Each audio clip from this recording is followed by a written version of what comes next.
Assalamualaikum warahmatullahi wabarakatuh. Salam sejahtera bagi kita semua. Perkenalkan, saya Diana Atika, SPD MPD, dosen pada program studi S1 Pendidikan Teknik Bangunan Fakultas Teknik Universitas Negeri Medan. Video ini disusun sebagai bagian dari dokumentasi dan laporan pelaksanaan Tridharma Perguruan Tinggi dalam rangka seleksi sertifikasi dosen tahun 2025. Pernyataan diri dosen untuk unjuk kerja Tridharma Perguruan Tinggi atau PDD UKT-PT bidang pengajaran. Pada kesempatan kali ini, saya akan menjelaskan mengenai salah satu mata kuliah yang saya ampu, yaitu mata kuliah konstruksi kayu, di mana mata kuliah ini berbobot 2 SKS yang dirancang untuk membekali mahasiswa dengan pemahaman alat-alat kerja kayu secara manual dan mekanik. K3, mengetam secara manual, membuat macam-macam sambungan lurus, membuat hubungan kayu, membuat model konstruksi kuda-kuda, meja, kusen seperti sambungan bibir lurus, miring, dan menghitung bahan konstruksi. Model pembelajaran yang digunakan yaitu model pembelajaran langsung, metode pembelajaran yaitu ceramah, tanya jawab, praktikum, dan pelaporan. Mata kuliah ini disusun dengan pendekatan kurikulum berbasis capaian pembelajaran Outcome Based Education atau OB, yang fokus utamanya adalah pada penugasan kompetensi mahasiswa secara nyata, mencakup aspek pengetahuan, keterampilan, serta sikap. Secara spesifik, mata kuliah konstruksi kayu bertujuan untuk membekali mahasiswa dengan pemahaman yang mencakup sejumlah aspek penting yang mencerminkan penguasaan terhadap teori, prinsip, serta penerapan teknik konstruksi berbahan kayu. Berikut adalah poin-poin utama yang harus dipahami mahasiswa dalam mata kuliah ini. Adapun CPL Prodi yang dibebankan pada mata kuliah yaitu menguasai ilmu-ilmu dasar yang relevan dengan bidang pendidikan teknik bangunan dan sipil yang mendalam dan komprehensif.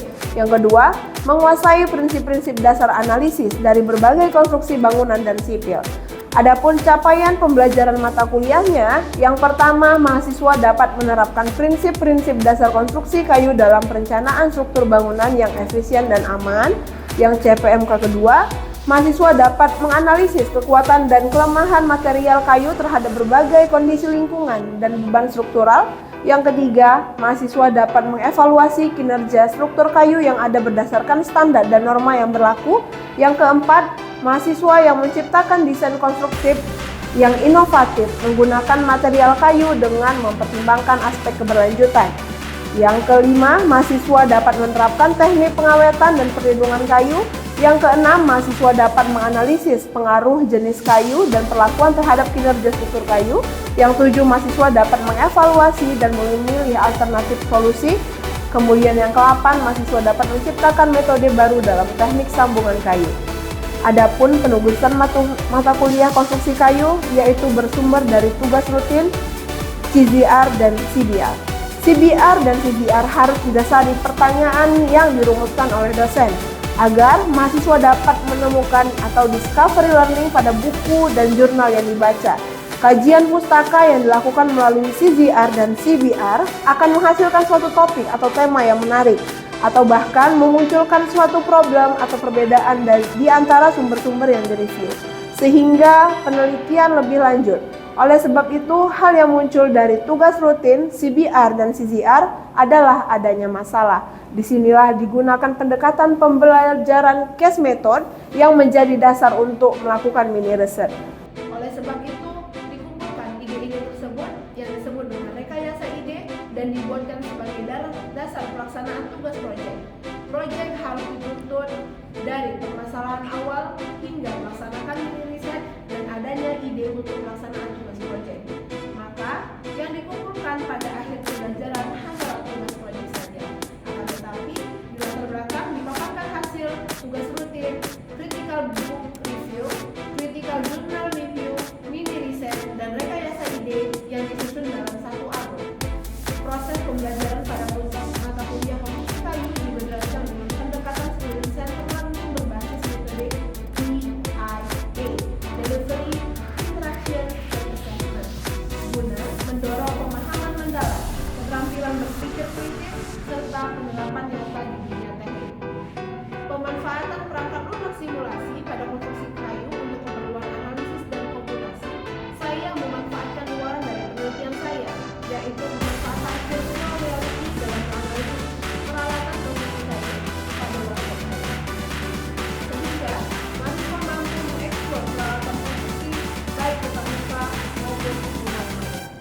Metode pembelajaran ketiga adalah asesmen penelitian pada mata kuliah ini satu pokok materi risiko mata kuliah dengan mata dokumen bentuk asesmen disesuaikan dengan metode atau jenis penelitian yang melakukan penelitian yang dilakukan oleh dokumen dan asesor dengan tidak Landscape tes 2022.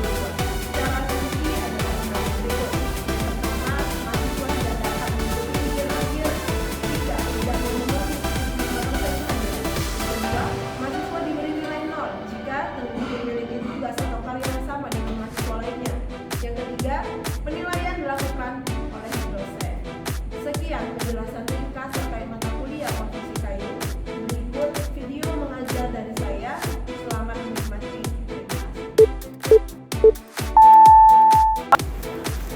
Oke, selamat pagi adik-adik semua. Pagi, Bu. Assalamualaikum warahmatullahi wabarakatuh. Waalaikumsalam warahmatullahi wabarakatuh. Apa kabar kalian? Baik, Bu. Baik dan sehat ya. Oke, sebelum kita memulai aktivitas kita hari ini, marilah kita berdoa menurut agama dan kepercayaan kita masing-masing. Doa dimulai.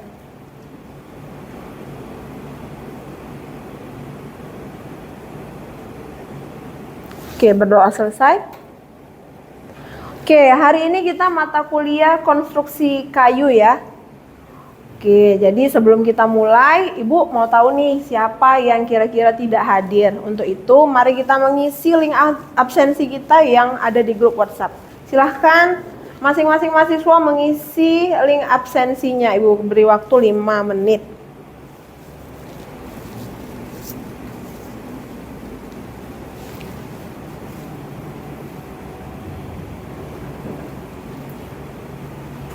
Oke, sudah selesai mengisi absensi? Sudah, Bu. Sudah ya, nanti absensi kita akan terus terekam di link absensi ya. Kemudian sebelum kita masuk ke materi nih, Ibu mau mengingatkan kalian bahwasannya minggu lalu kita materi apa ya? Tentang alat ukur yang digunakan pada peralatan konstruksi kayu. Oh iya benar, minggu lalu kita bercerita tentang alat ukur yang digunakan pada konstruksi kayu.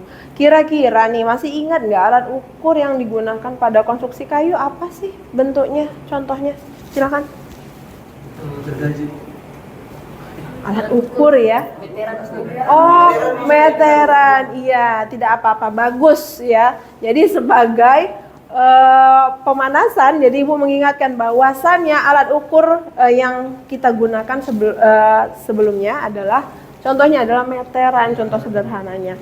Nah, kita masuk ke teori yang akan kita ulas di hari ini, yaitu kita akan membahas tentang materi pokok yaitu alat pemotong atau cutting tools ya. Adik-adik bisa lihat di layar ya.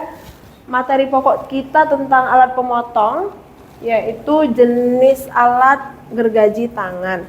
Nah, nih, adapun tujuan kegiatan pembelajaran kita bisa adik-adik lihat di sini ya. Oke, ada 3 tujuan pembelajarannya.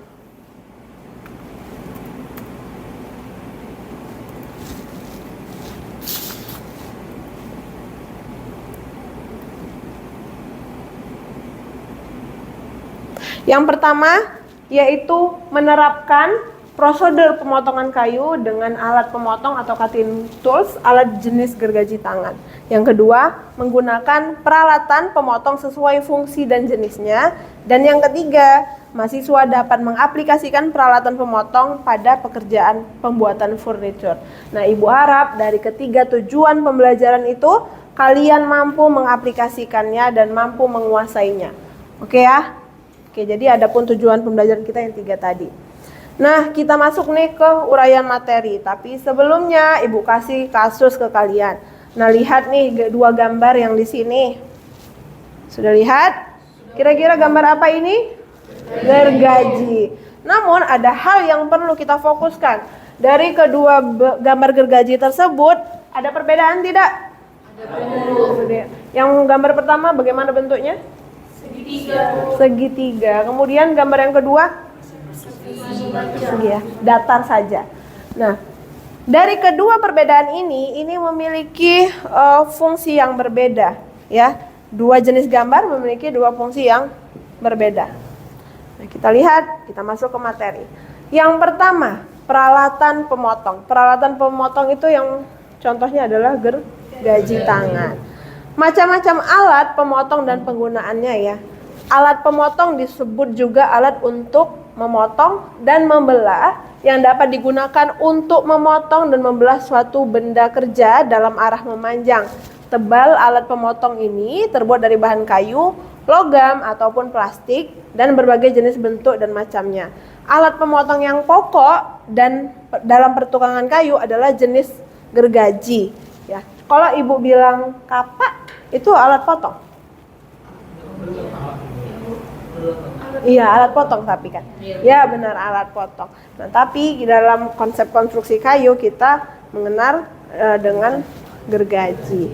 Nah, daun gergaji dibuat dari bahan baja bermutu tinggi. Jadi kalau kita lihat bentuk gergaji itu ada materialnya yang berupa besi, ya, kemudian ada yang pegangannya berupa kayu ataupun plastik, ya. Nah, kedua itu memiliki fungsi yang berbeda-beda. Nah, kemudian yang kita analisis hari ini adalah gergaji manual, ya, karena kita belajar dari dasar, ya. Nah, lihat. Karena tadi Ibu bilang fungsi gergaji itu ada macamnya juga ya berdasarkan bentuknya. Maka yang kita kenal pertama tadi ada gergaji potong dan ada gergaji belah. Coba adik-adik lihat gambar di bawah ini. Kira-kira apakah yang menjadi perbedaan dari gambar ini? Iya, dari gerigi gergajinya ya. Tuh. Oke. Kita lihat gerigi yang pertama itu ada kemiringan ya. Kemudian di gigi gergaji yang kedua bagaimana? Lebih lurus ya dan lebih rata.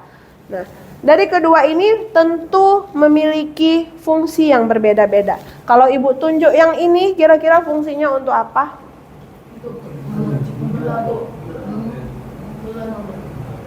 Ya, kemudian kalau yang ini? Nah, kita akan menemukan jawabannya di materi-materi yang selanjutnya ya.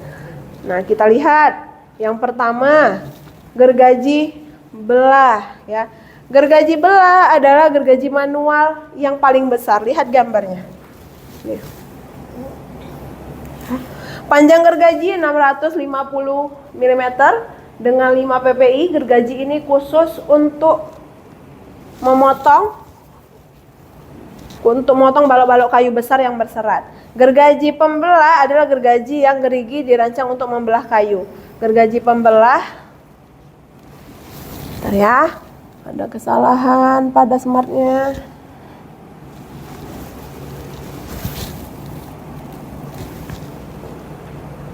Oke, lihat, serat kayu mempunyai 3,5 hingga 4 pucuk gigi pada setiap panjang 25 mili. Panjang daun antara 500 mm hingga 70 mm. Panjang daun ini ya. Ya, dari pegangan. Jadi kalau panjang daunnya katanya 500 mili hingga 700 mili, inilah daunnya. Kemudian gergaji potong atau cross cut saw. Panjang gergaji potong itu 500 sampai 650 mili. Gergaji ini sangat bagus untuk memotong balok kayu dan papan yang panjang katanya. Oke, kemudian tidak baik untuk memotong kayu olahan seperti particle board, triplek dan block board. Ya, gergaji pemotong adalah gergaji dengan gerigi yang dirancang untuk memotong. Gergaji ini digunakan untuk menyayat atau memotong melintang dengan serat kayu. Tepi potongnya mempunyai 5 hingga 7 pucuk gigi pada setiap kepanjangan 25 mili. Panjang daun antara 500 hingga 700 mili. Nah, kemudian kalau tadi kita sudah melihat jenis gergaji potong, gergaji belah, kemudian kita lihat gergaji yang ketiga, gergaji bilah atau panel saw. Yang ini masih sering kita lihat? Udah jarang, masih. Ya, nih. Jadi gergaji bilah mempunyai gigi potong antara 10 sampai dengan 12 ppi. Gergaji ini sangat bagus untuk memotong kayu olahan seperti yang sering juga digunakan dalam berbagai pemotong. Panjang daun gergaji bila antara 500 sampai 550. Nah, ini gergaji yang terakhir, gergaji bentang. Masih sering tidak kita melihat gergaji ini? Sudah jarang ya. Nah, gergaji ini sangat tradisional. Ini gergaji ini sudah sangat lama ya. Ada di abad pertengahan. Daun gergajinya sangat tipis, dibentang pada salah satu sisi badan atau frame, dan di sisi lain ditempatkan di kawat baja yang berfungsi untuk mengendorkan dan mengencangkan daun gergaji. Kemudian gergaji punggung atau backsaw. Pernah lihat? Jarang. Ya, sudah sangat jarang ya. Jadi ini gergaji punggung namanya, biasa digunakan biasanya berukuran kecil dengan daun tipis. Gergaji ini digunakan untuk pekerjaan halus. Gigi gergaji lebih halus dan pada punggung daun dikuatkan dengan kerangka baja atau tembaga yang berbentuk U. Nah, kemudian jumlah pucuk gigi pada setiap kepanjangan 25 mili adalah 12 hingga 14. Gergaji punggung digunakan untuk pekerjaan kecil dan halus. Ya, kemudian di sini ada gergaji lingkar ya. Gergaji lingkar itu digunakan untuk memotong bentuk-bentuk khusus dan sulit seperti membuat lubang, radius, dan bentuk-bentuk yang tidak beraturan lain. Gergaji kurva digunakan untuk menyayat lengkungan yang kecil dan tajam sehingga tidak mungkin dikerjakan dengan gergaji lain. Ukuran panjang daun sekitar 156 mili. Nah, dan terakhir ada gergaji perek, ini sangat jarang ya. Nah, sekarang kita tentang penggunaan gergaji. Kira-kira sebelum kita masuk ke teknis penggunaan gergaji, adik-adik masih sering tidak flashback ke lapangan atau waktu kita berada di workshop kayu, adik-adik menggergaji menggunakan teknik apa? Misalkan adik memotong kayu nih, ada tidak teknik tertentu untuk adik-adik dapat mampu membelah atau memotong kayu? Ya, silakan. Ya. Misalnya dari teknik kemiringannya. Oke, iya. Misalkan menggunakan teknik kemiringan. Ya, kemiringan itu merupakan salah satu teknik yang digunakan untuk memotong atau membelah kayu agar menghindari hal-hal yang tidak diinginkan ya. Nah, itu adalah penerapan ketiga di dalam menggunakan gergaji. Nah, penggunaan gergaji. Sebelum menggunakan gergaji tangan, kita harus mengetahui hal-hal yang sifatnya teknis seperti tadi ya. Jadi, hal tersebut antara lain. Yang pertama, kita harus memahami bentuk gigi gergaji. Pahami, gigi gergajinya ada kemiringan atau bergerigi normal. Jadi, kita tahu dulu jenisnya. Ini gergaji belah atau gergaji potong seperti itu ya. Nah, pahami dulu dari bentuk gigi gergajinya. Nah, seperti ini tadi untuk pemotong ya. Kalau geriginya normal, kemudian kalau geriginya ada kemiringan, itu belah. Nah, kemudian teknik penggunaannya. Yang pertama, memotong kayu basah dan kering itu harus menggunakan teknik. Ya, kita lihat gambarnya. Ya, gambar. Lihat bentuk geriginya, ya. Kita lihat gambar merupakan potongan lintang dari sebuah gigi gergaji ya. Kemudian menentukan kehalusan dan kekasaran pemotongan. Nah, jadi ini perlu ya. Biasanya kita memotong itu searah dengan serat, jangan melawan serat ya. Kalau kita melawan serat, tentu ada yang kalah. Arti kalah itu apa? Misalkan kita memotong, kita melawan arah serat, pasti ada yang kalah. Yang kalah kalau tidak medianya, kayunya, ya toolsnya. Itu ya, makanya kita harus punya teknik dalam memotong atau membelah kayu. Kita lihat seratnya, arah seratnya. Kita melawan arah serat atau searah dengan arah serat gitu ya. Nah, Jadi menentukan kehalusan dan kekasaran pemotongan. Untuk menentukan hasil pemotongan dari penggergajian kita dapat melihat jumlah gigi per 1 inci. Tapi agak rumit ya kalau kita melihat gigi per 1 inci di gergaji. Ya masa sih kita hitung jumlah giginya gitu ya. Ya. Jadi makanya kita ini aja, kita lihat aja, analisis aja bentuk giginya seperti apa, kita cocokkan media apa yang boleh kita belah dengan gergaji itu. Ya, itu namanya menyesuaikan. Nah, kemudian cara menggunakan gergaji pemotong dan pembelah. Yang pertama, memilih gaji memotong dan pembelah. Nah, makanya kita harus tahu mana untuk potong, mana untuk belah. Ya, kemudian pasang kayu yang akan dipotong pada bangku kerja. Kalau di workshop kita punya meja kerja ya, kita letakkan dan posisikan. Kemudian yang ketiga, letakkan daun gergaji pada sisi sudut kayu dengan sisi gergaji sebelah kiri, cepat pada garis lukisan atau berjarak 1:1 mm dari garis lukisan. Kemudian pegang daun gergaji dengan tangan kanan dengan telunjuk lurus di samping pegangan gergaji. Kira-kira bisa nggak ada yang mau mensimulasikan ya bentuknya? Ini ya. Gitu ya kira-kira. Oke, untuk memotong membentuk sudut berapa derajat? 45. Sedangkan untuk membelah 60. Nah, ini adalah konsep dasar yang harus kita punya.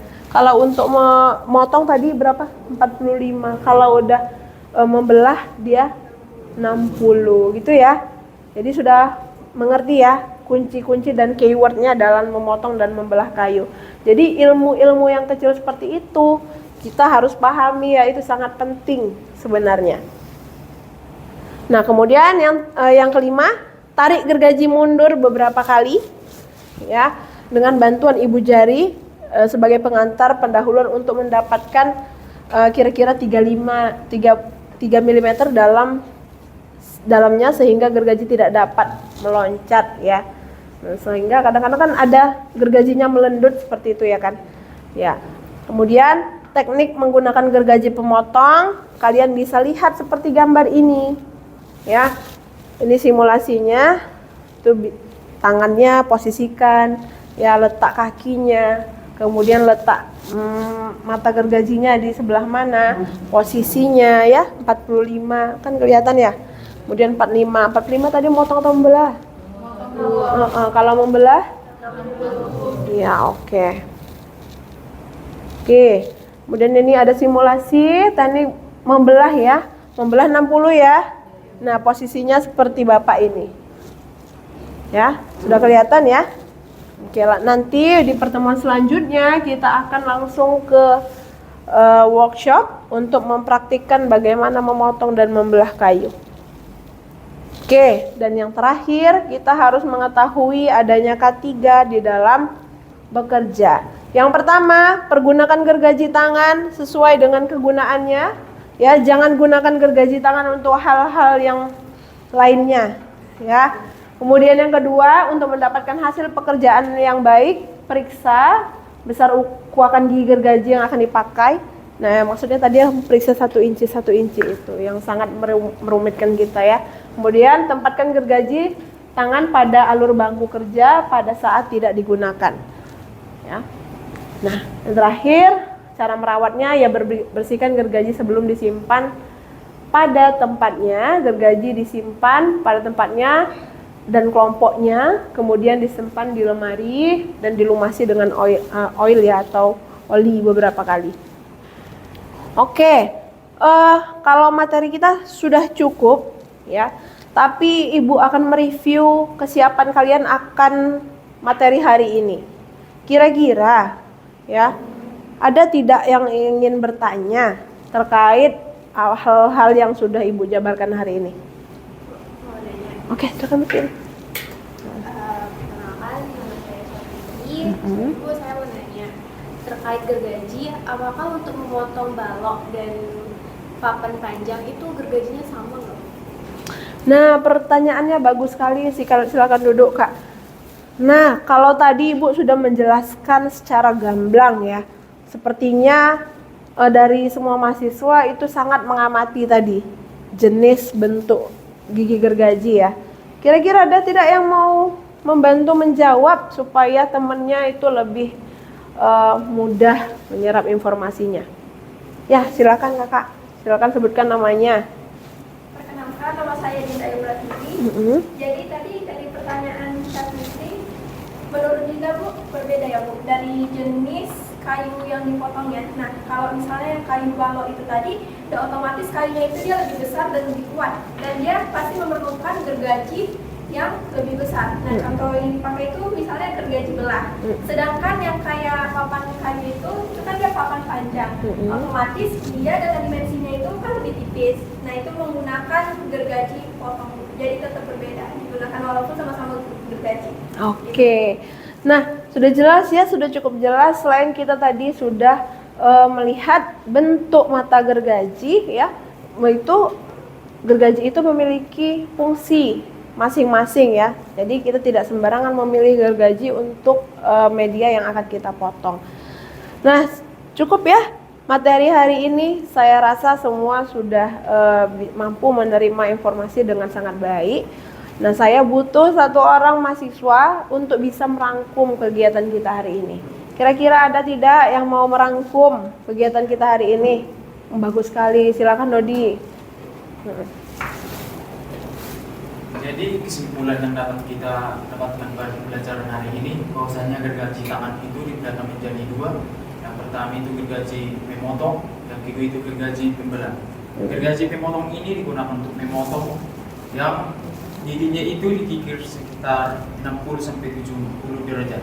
Sedangkan gergaji pembelah itu alat yang menggunakan untuk membelah yang giginya itu tegak lurus atau 90 derajat. Oke, bagus ya. Terima kasih Dodi, silakan duduk. Oke, jadi saya rasa ya dengan reviewnya si Dodi ini 80% informasi yang saya berikan itu sudah ada di adik-adik semua ya. Nah, untuk itu supaya memaksimalkan lagi informasinya, Ibu akan memberikan tugas ke kalian supaya informasi yang kalian dapat full 100%. Oke, coba bisa lihat layar monitornya. Nah, Ibu memberikan tugas ya ke kalian, ini sifatnya take home, dikerjakan di rumah dengan bobot masing-masing. Nomor 1 30%, nomor 2 30%, nomor 3 itu 40%. Ya, oke. Jadi pertanyaan pertama, kuasai secara sistematis nama-nama bagian dari peralatan pemotong, jenis gergaji tangan, kemudian pemotong dan pembelah. Ya, kuasai benar-benar dan kelompokkan. Kemudian yang kedua, mintalah pertolongan dari salah satu temannya untuk menguji secara lisan tentang perbedaan jenis gergaji tangan pemotong dan gergaji tangan pembelah. Anda harus mampu menjawab dengan tepat dan benar. Kemudian yang ketiga, coba lakukan bersama teman untuk membuat benda kerja dengan menggunakan peralatan pemotong jenis gergaji tangan pemotong dan pembelah. Nah, nanti kalian kerjakan, kemudian Ibu akan menyediakan link drive untuk kalian kirimkan isian kalian terkait 3 soal di depan di dalam Google Drive tersebut. Formatnya, sebutkan nama, kemudian underscore, sebutkan name mahasiswa. Oke. Mungkin itu saja yang dapat kita informasikan pada pagi hari ini ya. Semoga informasi yang Ibu berikan maksimal ya, dapat adik-adik terima semuanya. Oke, mungkin itu saja yang dapat Ibu sampaikan. Kita tutup ya. Assalamualaikum warahmatullahi wabarakatuh.